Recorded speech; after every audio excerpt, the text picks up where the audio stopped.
Სამი დღით თბილისში შეიკრიბა საზღვარგარეთ საქართველოს დიპლომატიური წარმომადგენლობების ყველა ხელმძღვანელი. თბილისი ყოველწლიურ ამბასადორიალს ფასპინძლობს. ასეთ შეჭრებებზე მომდევნო წლის მთავარი პრიორიტეტებს განიხილავენ და ქვეყნის საჯარო პოლიტიკასთან დაკავშირებით ცენტრსა და წარმომადგენლობებს შორის ინსტრუქციებს ცვლიან.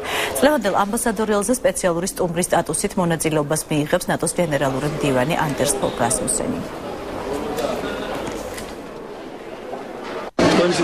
ამბასადორიალი როგორც ყოველთვის არის გასული წლის ქართული დიპლომატიის შედეგების შეჯამება, აგრეთვე მომავალი გეგმების დასახვა. რაც შეეხება ევროკავშირს და ნატოს, თუმცა ეს არის ჩვენი პოლიტიკის, საგარეო პოლიტიკის ორი პრიორიტეტი, რომელიც არასდროს ძალაში დარჩება.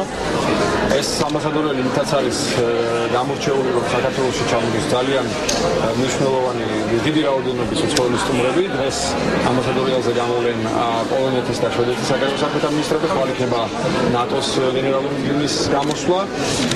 ეს ძალიან მნიშვნელოვანია არა მარტო ამბასადორიალისთვის, არამედ ამ კონტექსტში, ამ ადამიანების ჩამოსვლა საქართველოში.